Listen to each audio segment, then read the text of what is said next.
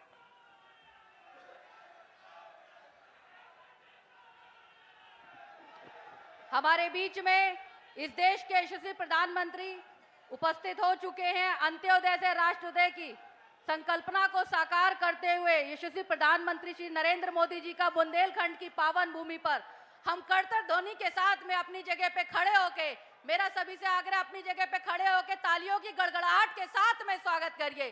ताली की गड़गड़ाहट के साथ में। अब मैं उत्तर प्रदेश के उप मुख्यमंत्री आदरणीय केशव प्रसाद मौर्य जी से निवेदन करती हूं एवं फतेहपुर के जिला अध्यक्ष आशीष मिश्रा जी से कि स्मृति चिन्ह भेंट कर स्वागत करें।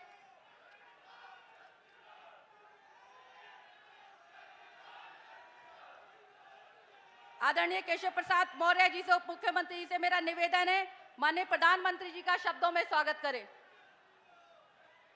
बोलिए भारत माता की। मैं आप सब की ओर से, अपनी ओर से, पूरे उत्तर प्रदेश की ओर से गरीबों के मसीहा, किसानों के मसीहा, मेरी माताओं बहनों के आशीर्वाद की छाया जिनके ऊपर है, युवाओं के जो उज्जवल भविष्य हैं, ऐसे माननीय प्रधानमंत्री श्री नरेंद्र मोदी जी का फतेहपुर की धरती पर हार्दिक स्वागत और अभिनंदन करता हूं। तालियों की गड़गड़ाहट के साथ माननीय प्रधानमंत्री जी का स्वागत।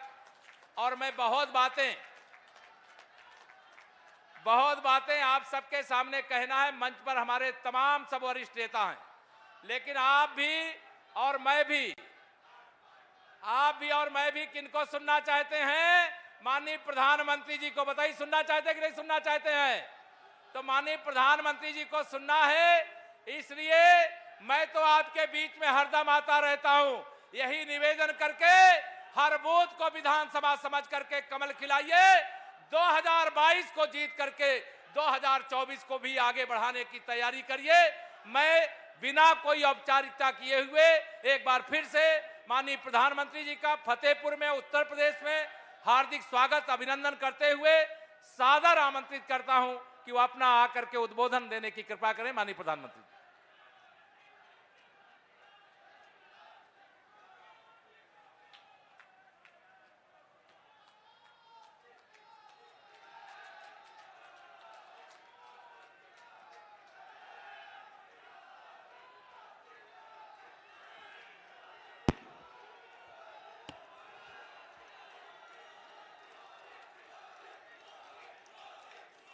भारत माता की, भारत माता की, भारत माता की। जय राम जी की। फतेहपुर के आप सभी को मेरा बहुत बहुत प्रणाम।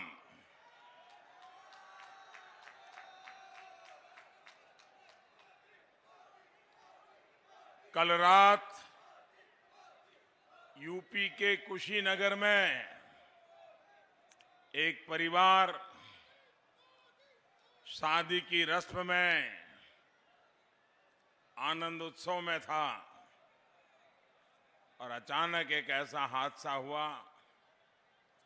बहुत सी हमारी माताओं, बहनों, बेटियों ने अपना जीवन खो दिया। मैं सभी पीड़ित परिवारों के साथ मेरी संवेदनाएं व्यक्त करता हूं। प्रशासन की तरफ से पीड़ित परिवारों की पूरी मदद की जा रही है।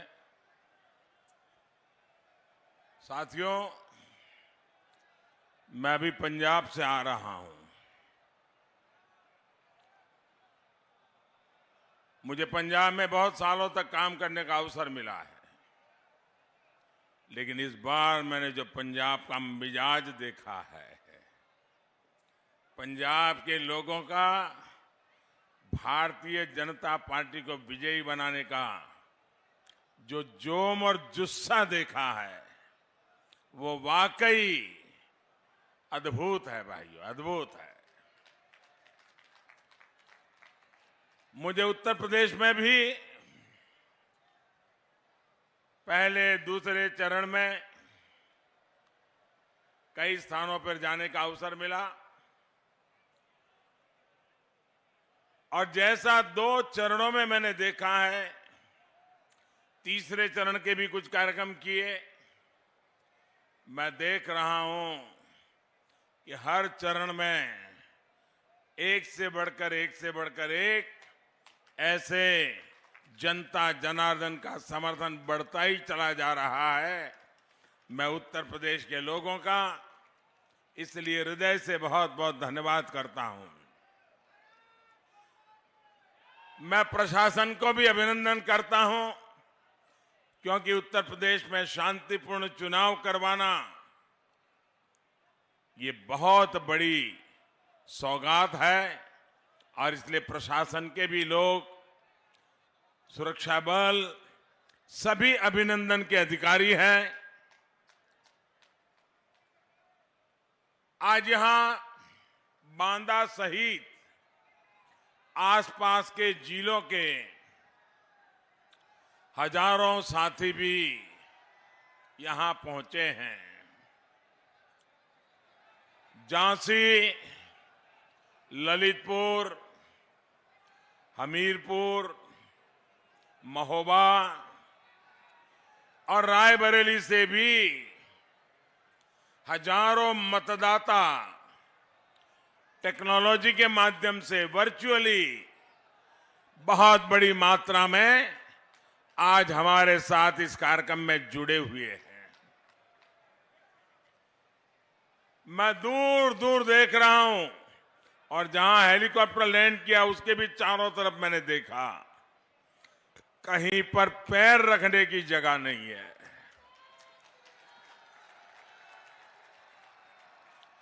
जहां मेरी नजर पहुंच रही है, लोग ही लोग नजर आ रहे हैं।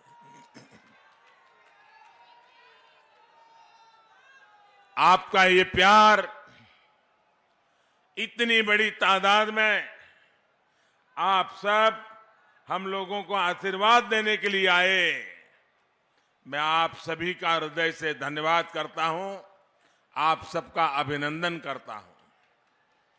साथियों, ये धरती वीर वीरांगनाओं, मेहनतकश किसानों, कारीगरों की ये धरती है। यहां का 52 इमली पेड़ स्वतंत्रता आंदोलन में इस क्षेत्र के योगदान का जीवंत उदाहरण है। आपका जो ये उत्साह है,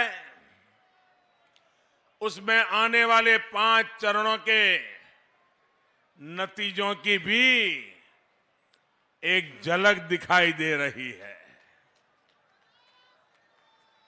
सारे वाद, सारे विवाद एक तरफ और राष्ट्रवाद एक तरफ। यूपी के लोगों ने ठान लिया है कि होली आने से पहले 10 मार्च को ही रंगों वाली होली धाम-धूम से विजय की होली मना लेंगे।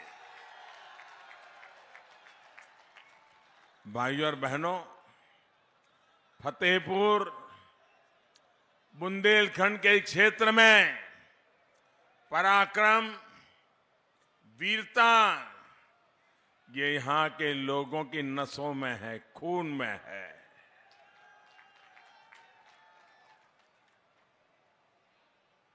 देश का सामर्थ्य बढ़ता देखकर यहां के लोगों का उत्साह बढ़ जाता है, लेकिन ये जो यूपी के गौर परिवारवादी हैं, उन्हें देश का पराक्रम कभी अच्छा नहीं लगा। देश कुछ भी अच्छा करता है, ये परिवारवादी उस पर सवाल उठाते हैं। आप देखिए, एक कोरोना की भयंकर महामारी 2 साल हो गए, पूरी दुनिया को अपनी चपेट में ले लिया है, पूरी मानवता को संकट में डाला हुआ है। ऐसी भयंकर महामारी के बीच हम एक एक जीवन बचाने के लिए 2 साल से दिन रात काम कर रहे हैं, कोशिश कर रहे हैं। अब भारतीय जनता पार्टी सरकार में आपके आशीर्वाद से हमें देश की सेवा करने का मौका मिला है। ये भाजपा सरकार देश को मुफ्त टीका लगा रही है, वैक्सीनेशन हो रहा है, घर घर एक एक व्यक्ति को डोज मिल जाए, टीका लग जाए, इसके लिए पूरी मेहनत करती है।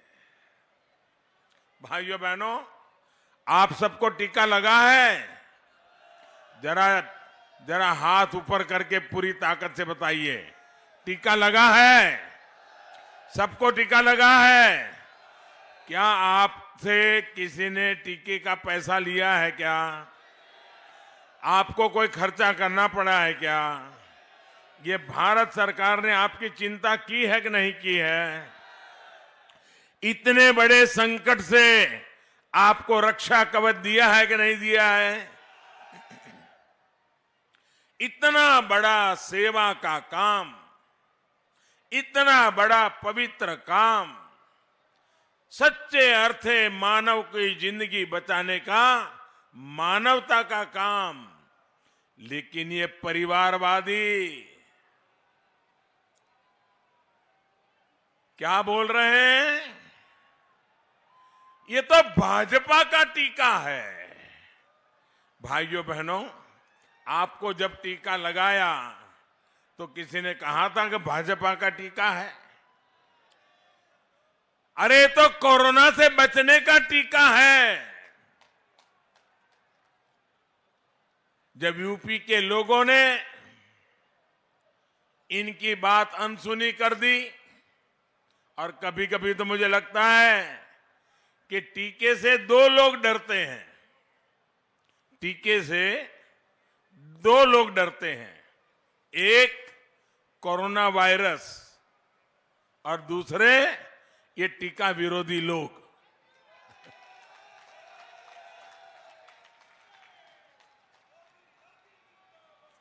रिकॉर्ड वैक्सीन लगवा ली, तो अब इन्होंने क्या शुरू किया है कि सरकार, हमारा गरीब देश है, ये टीकों के पीछे इतना सारा खर्चा क्यों कर रही है?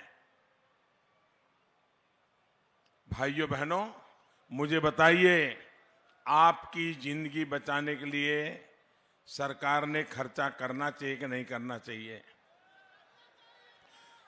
खर्चा करना चाहिए कि नहीं करना चाहिए? अगर मोदी कर रहा है, सही कर रहा है कि नहीं कर रहा है? आपकी जिंदगी बचेगी तो मुझे आनंद होगा कि नहीं होगा? मुझे खुशी होगी कि नहीं होगी? आप लोगों ने मुझे इतना बड़ा प्यार दिया, सम्मान दिया, आपको मुझे इतना बड़ा पद दिया, मुझे आपके लिए काम करते रहना चाहिए कि नहीं रहना चाहिए? अब देखिए, ये टीका हमारे देश के वैज्ञानिकों ने कितनी मेहनत करके तैयार किया, लेकिन ये ऐसे राजनीति में लिपटे हुए लोग हैं, ऐसे परिवारवाद में फंसे हुए लोग हैं कि इनको टीके से भी समस्या, योगी से भी समस्या, मोदी से भी समस्या, टीके से भी समस्या। भाइयों और बहनों, भाजपा की डबल इंजन की सरकार पिछले 2 सालों से गरीबों को मुफ्त राशन दे रही है। दुनिया के बड़े बड़े देश अपने नागरिकों की इतनी व्यवस्था नहीं कर पाए। धनी देश, संपन्न देश, वे भी वो काम नहीं कर पाए, वो भारत जैसे देश ने करके दिखाया है। 2 साल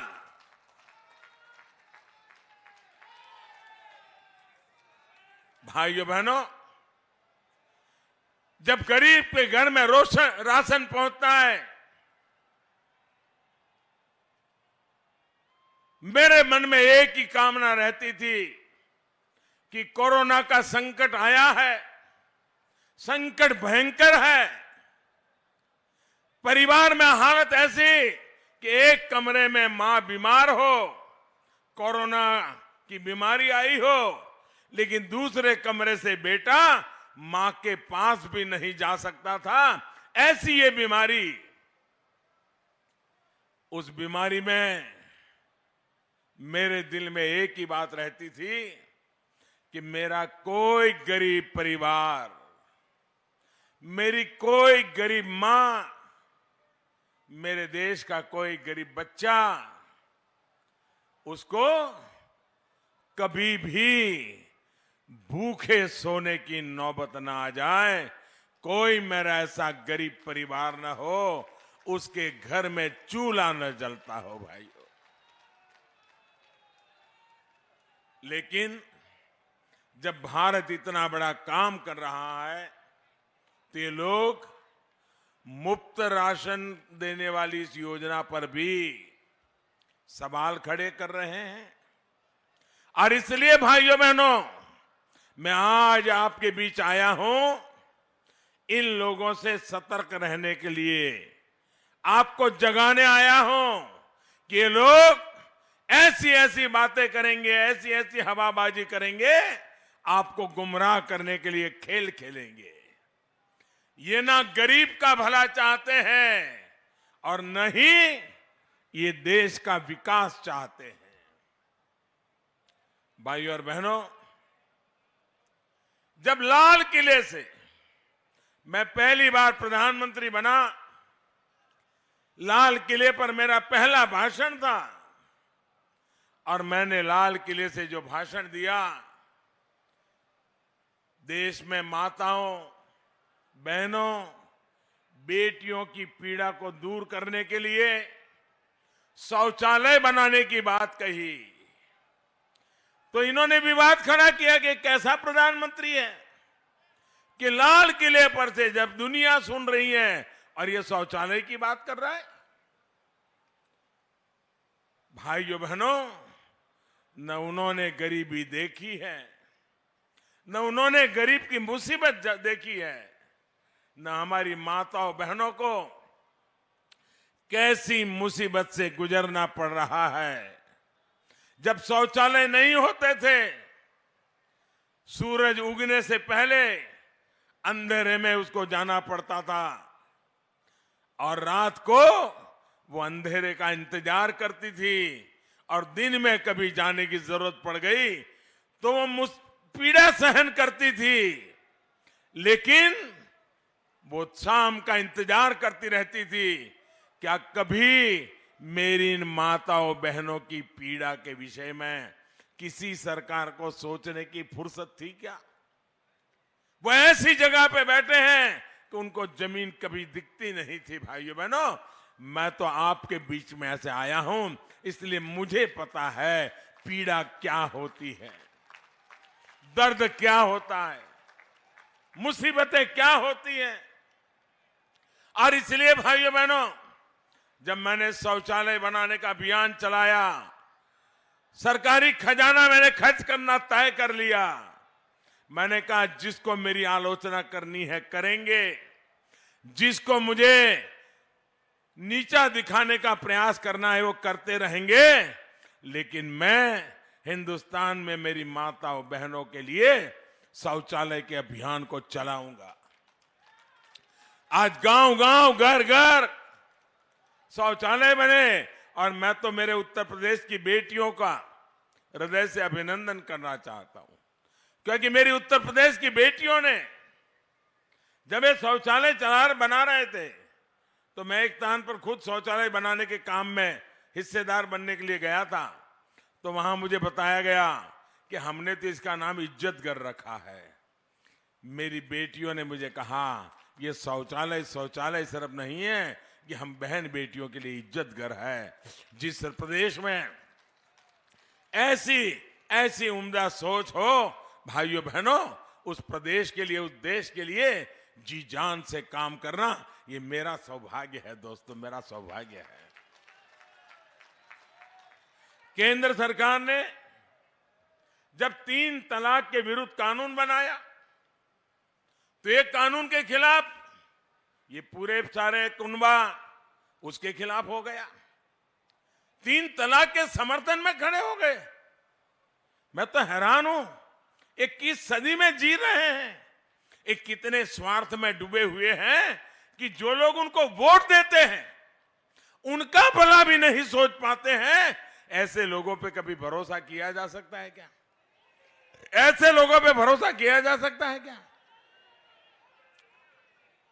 मेरी मुस्लिम माताओं बहनों, छोटी छोटी बात में 3 तलाक हो गई छुट्टी। वो बेटी बेचारी कहां जाएगी? कहां जाएगी? उस पिता का कल्पना कीजिए कि कितने उत्साह उमंग के साथ बेटी को शादी करके भेजी हो और 3 तलाक कह करके उसको घर वापस भेज दें, साथ में 1-2 बच्चे लेकर के आ जाएं। उस बूढ़े माँ बाप का क्या हाल होता होगा जिनको ये झेलना पड़ता होगा। उस भाई का क्या हाल होता होगा जिसकी बहन वापस आई है। उस माँ का क्या हाल होता होगा कि जिसकी बेटी ससुराल से अब लौट के आई है, उसकी जिंदगी कैसे बीतेगी? क्या मुझे बताइए, इन माताओं बहनों की रक्षा मुझे करनी चाहिए कि नहीं करनी चाहिए? इनका भला करना चाहिए कि नहीं करना चाहिए? क्या मैं सिर्फ वोट का ही सोचता रहूं, कुर्सी का ही सोचता रहूं कि देश का भी सोचूं कि ना सोचूं? लेकिन भाइयों बहनों, इनको तो 3 तलाक में भी विरोध था। आज मुझे हिंदुस्तान के हर कोने में से मेरी मुस्लिम बहन बेटियां जो आशीर्वाद दे रही हैं, क्योंकि उनके जीवन की रक्षा का मैंने बहुत बड़ा काम किया है। भाइयों बहनों, हमारे देश में गरीबी से लड़ने की ताकत, जब तक हम गरीब को सशक्त नहीं करेंगे ना, नहीं आने वाली है। नारे तो बोलते रहेंगे गरीबी हटाओ, गरीबी हटाओ। जब तक गरीब सशक्त नहीं होता है, गरीबी खत्म नहीं हो सकती है। और जिस दिन गरीब सशक्त हो जाता है ना, वो भी गरीबी को खत्म करने के लिए हमारा सिपाही बन जाता है। और इसके लिए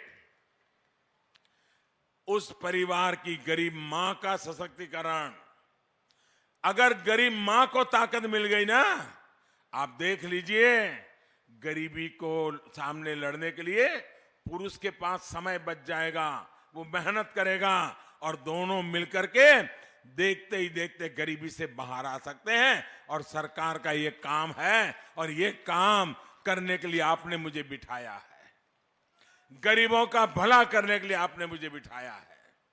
भाइयों बहनों को मुफ्त गैस कनेक्शन हो, हर घर बिजली हो, हर गांव तक सड़क हो, पढ़ाई हो, दवाई हो, कमाई हो, सिंचाई हो।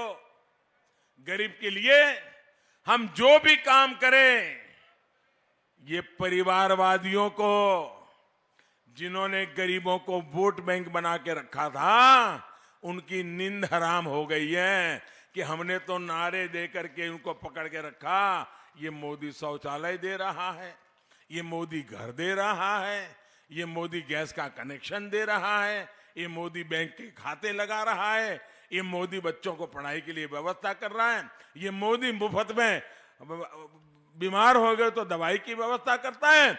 इनको लग रहा है कि उनकी वोट बैंक जा रही है। अरे भाई, ये वोट बैंक के चक्कर में ही तुमने देश को तबाह करके रखा है। मेरे देशवासियों का भला कीजिए। ये देश के लोग उदार हैं। अगर हम सच्चे अर्थ में काम करते हैं तो आशीर्वाद देते हैं। लोग कहते थे कि उत्तर प्रदेश में तो एक बार सरकार बनती है, दूसरी बार बदल जाती है, और कुछ लोग तो इसलिए सपने देखते रहते हैं कि वैसे भी बदलना ही है। अब तो उत्तर प्रदेश ही बदल गया है।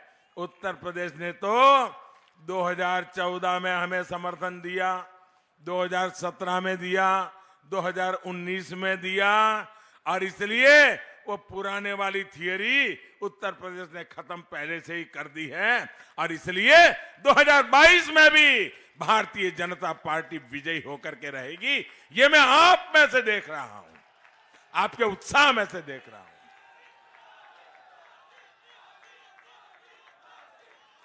भाइयों बहनों, ये गरीबों के लिए दिन रात मैं काम करता हूं, तो ये परिवारवादी इस काम को छोटा काम बताते हैं। ये आपके लिए छोटा होगा, लेकिन मेरे लिए तो न गरीब छोटा होता है, न गरीब की सेवा छोटी होती है। मेरे लिए तो ये एक प्रकार से पुण्य का अवसर होता है। इनको तो ये भी तकलीफ, मैं कुंभ के मेले में आया, इतना बड़ा कुंभ का मेला था, इतना बड़ा कुंभ का मेला था, लेकिन जब कुंभ के मेले में आया तो दुनिया में कुंभ के मेलन की इतनी बड़ी प्रतिष्ठा बढ़ी थी उसकी सफाई के कारण, उसकी सफाई के कारण। तो मेरा मन कर गया और मैंने जो सफाई करने वाले भाई बहन थे उनके पैर धोए,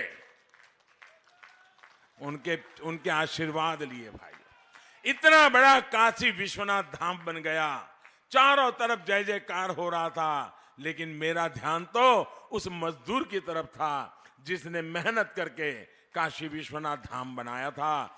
तो सारे संत बैठे थे, सारे महापुरुष बैठे थे, मैं उनके पास नहीं गया, मैं वहां चला गया जहां इन मजदूर बैठे थे। फूलों से वो फूलों की वर्षा की, उनका सम्मान किया, उनके आशीर्वाद लिए। क्यों? मुझे मालूम है यही मेरे देश के लोग हैं जो मेरे देश के सपने पूरे करेंगे भाइयों। और इसलिए उनके सपने पूरे करने के लिए मैं अपने सपनों को खपा रहा हूं भाइयों बहनों, इसलिए मैं काम कर रहा हूं। आपने देखा होगा आजकल ये लोग आत्मनिर्भर भारत अभियान, उसका भी विरोध कर रहे हैं। ये लोग भारत को अब भी दूसरों पर ही निर्भर रखना चाहते हैं। दुनिया के बाजार में ले आओ और अपनी गाड़ी चलाओ। आप मुझे बताइए भैया, फतेहपुर के वीर, परिश्रमी, पराक्रमी लोग ये दुनिया से सब बाहर से ला करके उसी से गुजारा करने से दूसरों पर भारत को निर्भर रहना पड़े। आजाद भारत के लिए ये शर्मिंदगी है कि नहीं है? हमें बाहर आना चाहिए कि नहीं आना चाहिए? अरे हमारे पूर्वजों ने यहां बलिदान दिए थे, ये भारत के सम्मान के लिए, भारत के गौरव के लिए। हमें उसको पाना चाहिए कि नहीं पाना चाहिए? और इसलिए भाइयों बहनों, ये देश आश्रित रहना नहीं चाहता। और इसलिए मैंने एक बात की, मैंने ये भी लाल किले से कहा कि लोकल के लिए वोकल होने की, यानी जो स्थानीय लोग उत्पाद करते हैं, हमारे कारीगर जो चीजें बनाते हैं, हमारे किसान जो चीजें उत्पादन करते हैं, हमारे छोटे छोटे कारखाने जो चीजें बताते हैं, उनका हमने गौरवगान करना चाहिए। मुझे बताइए, हमारे यहाँ जो चीजें बनती हैं उसका हमने गौरवगान करना चाहिए नहीं करना चाहिए? करना चाहिए नहीं करना चाहिए? मुझे बताइए, आपके घर में आपके बेटे को ही अगर आप मान सम्मान नहीं दोगे और आप मोहल्ले वालों को कहोगे कि मेरे बेटे को सम्मान दो, तो कोई देगा क्या? देगा क्या? भाइयों बहनों, अपने यहाँ जो पैदावार होती है उसका सम्मान बढ़ना चाहिए कि नहीं बढ़ना चाहिए? अब मुझे बताइए, अगर कांग्रेस पार्टी के नेता ये बोले कि भाई स्थानीय उत्पादों को महत्व दो, तो कांग्रेस का कोई नुकसान होने वाला है क्या? अगर समाजवादी पार्टी बोले कि लोकल चीजों का उत्पाद खरीदिए, तो समाजवादी पार्टी का नुकसान होगा क्या? लेकिन मोदी ने बोला तो हम नहीं बोलेंगे। हम लोकल लोग भूखे मर जाए लेकिन हम मदद नहीं करेंगे। योगी जी ने एक काम किया, एक जनपद एक उत्पाद, यूपी के लघु कुटीर गृह उद्योगों को बढ़ावा देने के लिए काम किया। ये गौर परिवारवादियों का जो गिरोह है ना, इस गिरोह को उसके में दिक्कत आ गई, क्योंकि उसमें कटकी नहीं हो सकती है, मलाई नहीं खा सकते हैं। भाइयों बहनों, मुझे बताइए, ये मेरे फतेहपुर का लोहे का सामान हिंदुस्तान भर में बिकना चाहिए कि नहीं बिकना चाहिए? हमारे फतेहपुर का लोहे का सामान, उसका जय जयकार तमिलनाडु में, केरल में, बंगाल में होना चाहिए कि नहीं होना चाहिए? इसीलिए तो मैं कहता हूं वोकल फॉर लोकल।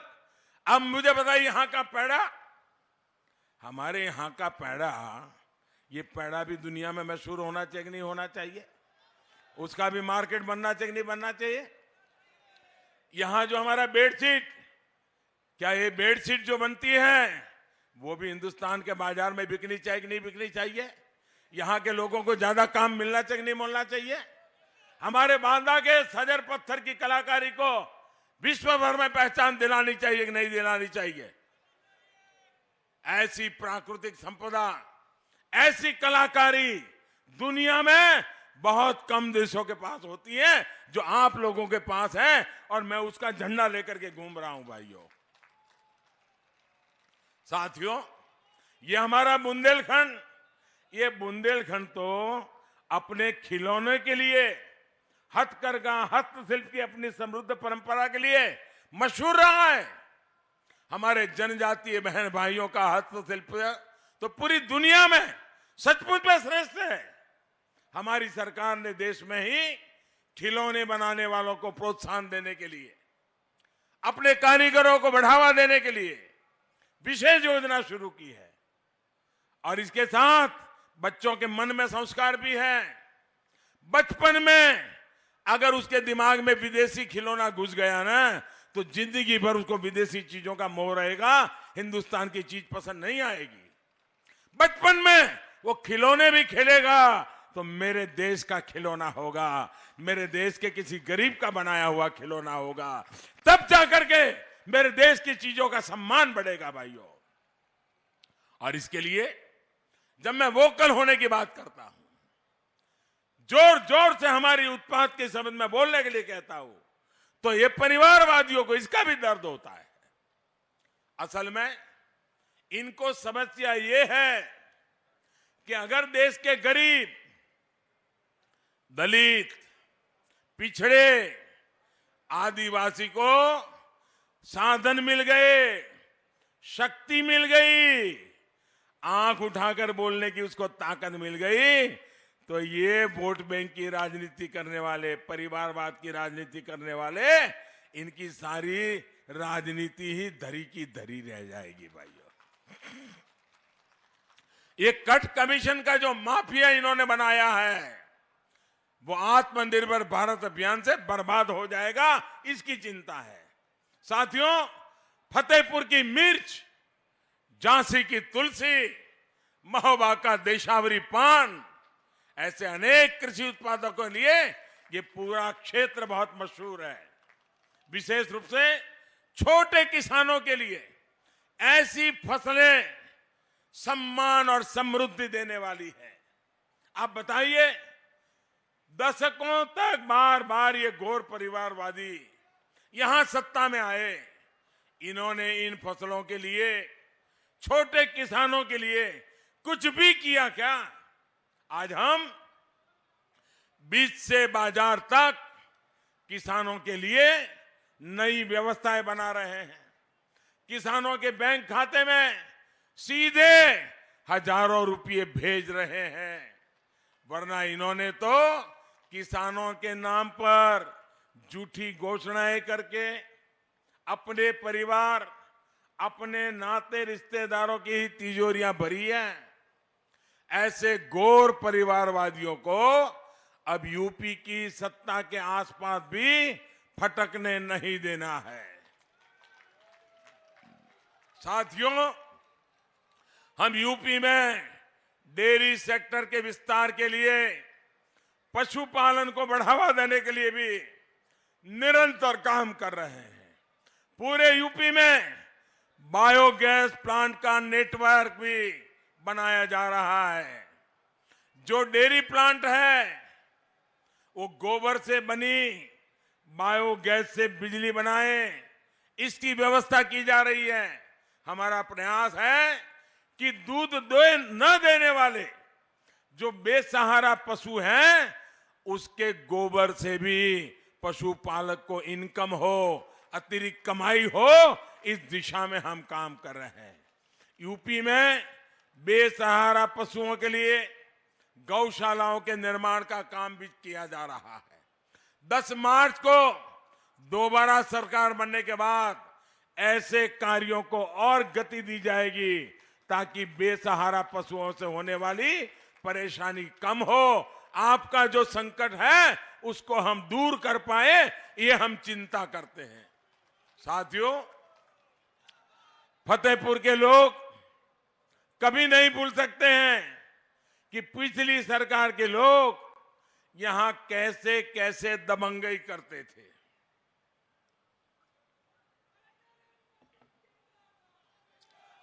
सरकारी जमीनों पर कब्जा, ये यहां पर तो आम बात थी।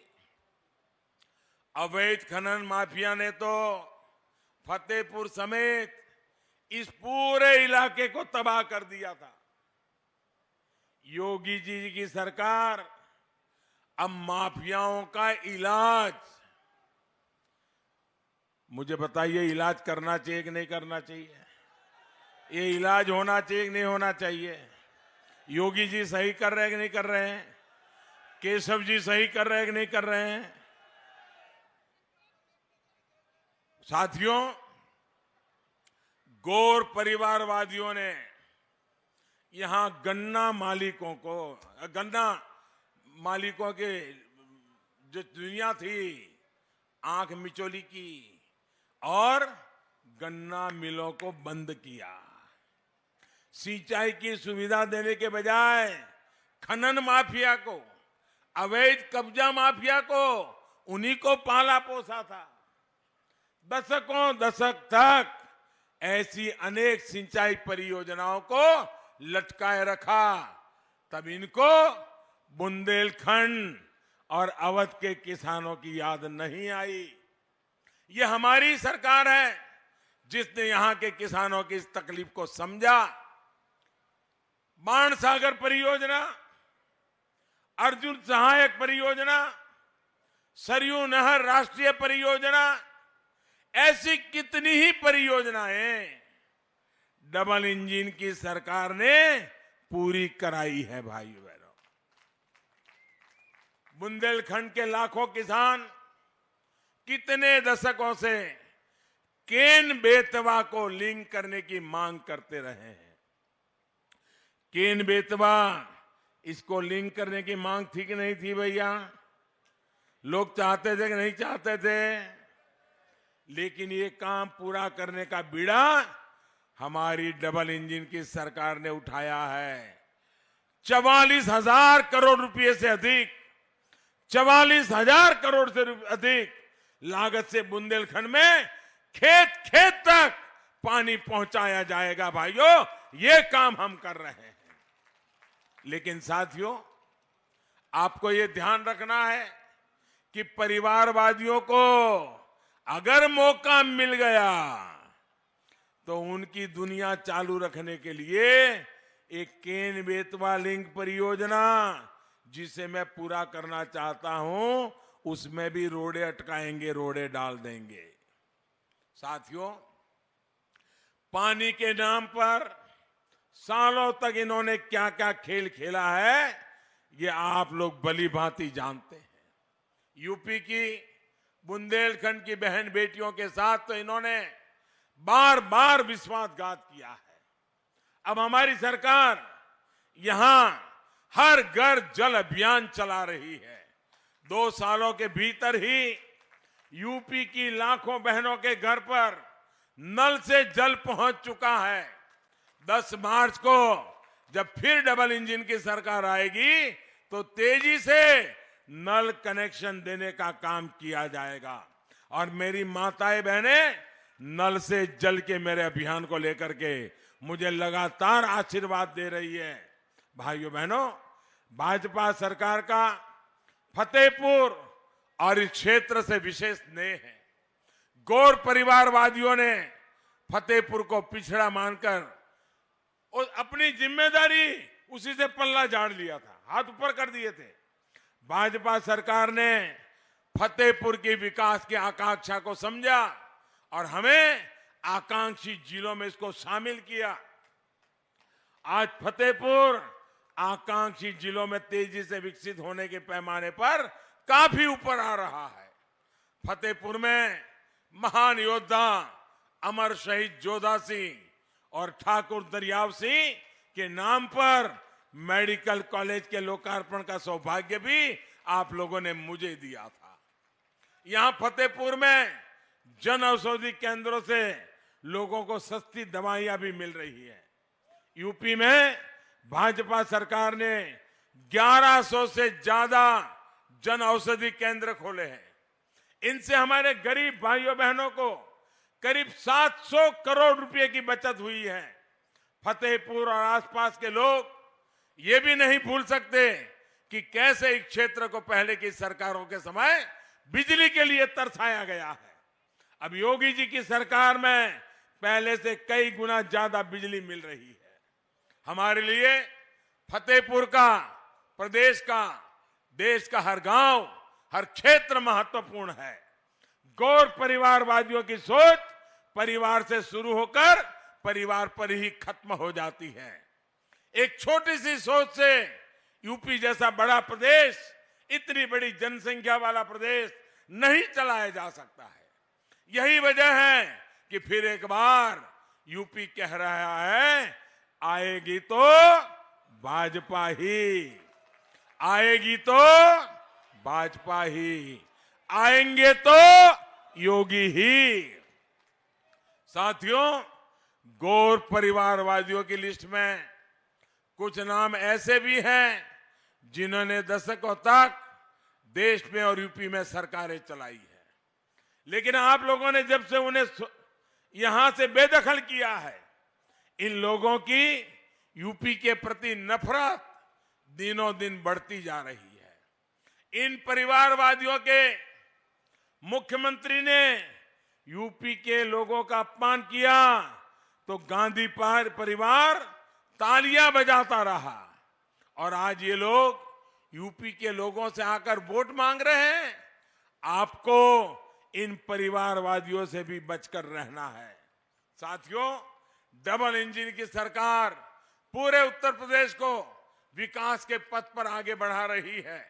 Purvanchal expressway, Prayagraj link expressway, Gorakhpur link expressway, Ganga expressway, ऐसे ही प्रयासों का प्रमाण है। अब तो बुंदेलखंड एक्सप्रेस भी तेज गति से पूरा हो रहा है। कोरोना के बावजूद भी बुंदेलखंड एक्सप्रेसवे के काम को हमने धीमा नहीं होने दिया है। बुंदेलखंड एक्सप्रेसवे ने संकट काल में हजारों श्रमिकों को काम दिया, रोजगार दिया। जब ये पूरा हो जाएगा तो यहां सिर्फ सुविधा ही नहीं बढ़ेगी, बल्कि यहां के किसानों को, उद्यमियों को भी बहुत लाभ होगा। इन एक्सप्रेसवे के अलग अलग बगल में हम इंडस्ट्रियल कॉरिडोर बना रहे हैं। बड़े बड़े गोदाम, बड़ी बड़ी कोल्ड स्टोरेज, इसकी फैसिलिटी बना रहे हैं। भाइयों और बहनों, डबल इंजन की सरकार इस क्षेत्र के शौर्य और वीरता के समृद्ध इतिहास को और ऊंचाई पर पहुंचाने जा रही है। देश के 2 डिफेंस कॉरिडोर में से एक अब यूपी में बन रहा है। देश की सेना को ताकतवर बनाने, रक्षा साजो सामान में भारत को आत्मनिर्भर बनाने का काम अब ये क्षेत्र करेगा, बुंदेलखंड करेगा। यहां अनेक डिफेंस की फैक्ट्रियां लगेगी। साथियों, अब अवध और बुंदेलखंड के तेज विकास के लिए बदला लेने वाले नहीं, जमीन पर बदलाव करने वाले चाहिए। परिवारवाद को बढ़ावा देने वाले नहीं, पलायन को रोकने वाले चाहिए। सिर्फ घोषणा करके सो जाने वाले नहीं, बल्कि गौर परिश्रम करने वाले लोग चाहिए। इसलिए आपको मैं आग्रह करने आया हूं कि इस चुनाव को महत्वपूर्ण मानिए, मन में ठान लीजिए, सबसे पहला काम करेंगे तो मतदान का करेंगे, बाकी सारे काम बाद में करेंगे। मतदान को हम प्राथमिकता दें, लोकतंत्र के उत्सव को मनाएं। मैं मेरे युवा साथियों को, मेरी बहन बेटियों से विशेष रूप से कहूंगा, आपको भारी मतदान करना है और मतदान कराना भी है। घर घर जाना है, मतदाताओं को तैयार करना है, भारी मात्रा में मतदान करवाना है। इतनी बड़ी तादाद में आप आशीर्वाद देने आए हैं। मैं फिर एक बार आपका हृदय से बहुत बहुत आभार व्यक्त करता हूं। दोनों हाथ ऊपर करके मेरे साथ बोलिए, भारत माता की, भारत माता की, भारत माता की। बहुत बहुत धन्यवाद। सभी उम्मीदवारों से मेरा आग्रह है, आगे आ जाए उम्मीदवार, और साथ में मौर्य जी भी आ जाए।